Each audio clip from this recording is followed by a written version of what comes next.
L'être humain, avec l'âme incarnée dans son corps, ne se limite pas seulement au corps physique.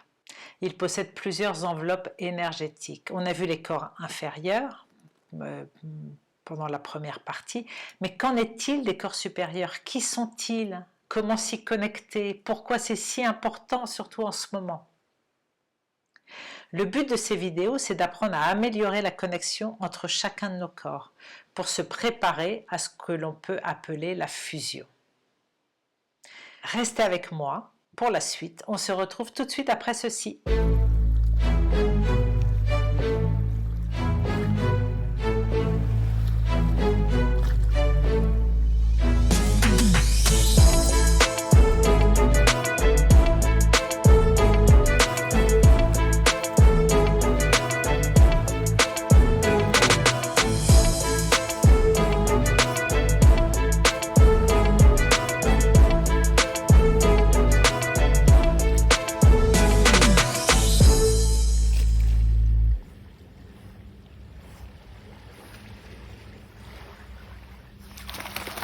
Alors, la fusion, c'est quoi?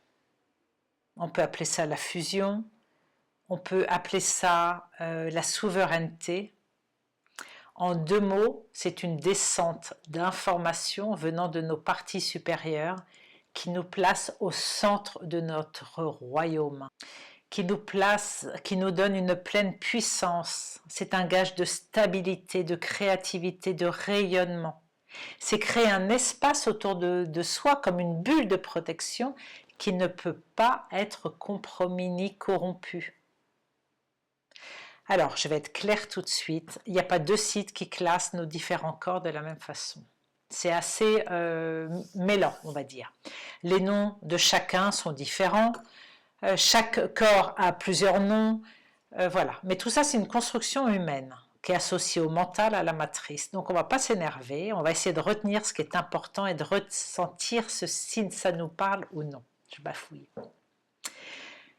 Donc déjà, ce qu'il faut retenir, c'est que le corps physique contient le corps éthérique. Le corps éthérique déborde du corps physique et interpénètre le corps astral. Le corps astral interpénètre le corps causal ou mental. Le corps causal interpénètre le corps christique, le corps christique interpénètre le corps atmique interpénètre le corps monadique, et ainsi de suite. Donc si on en revient à l'analogie des poupées russes, on se rend compte déjà que ce n'est pas tout à fait ça. Chaque poupée russe peut être complètement séparée de la suivante ou de la précédente.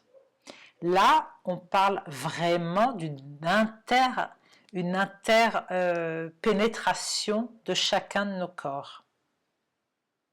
C'est-à-dire qu'on ne peut pas avoir le corps mental d'un côté, le corps émotionnel de l'autre, et complètement séparés. Ils sont tous interpénétrés.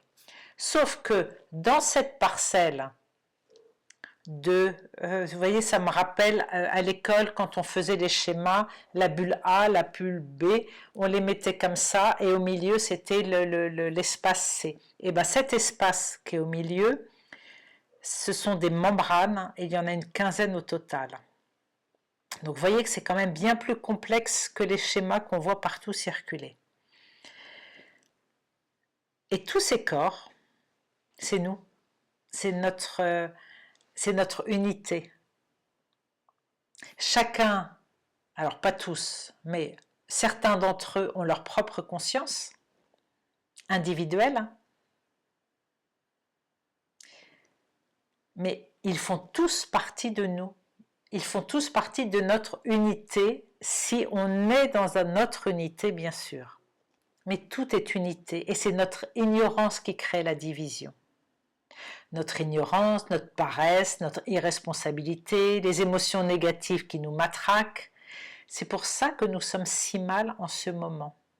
Mais si vous vous imaginez entier, avec tous vos corps connectés, si vous pouviez réaliser ça, mais la peur disparaîtrait aussitôt.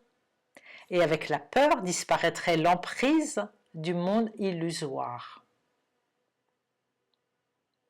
Donc on a vu, ces corps ont chacun un nom.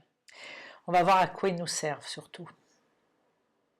Parce que toutes ces parties de nous monte en fréquence et en dimension, du plus lourd et dense dans le physique au plus subtil et haut dans les dimensions supérieures pour notre soi. Donc nous sommes que des enveloppes et des couches successives qui sont empilées.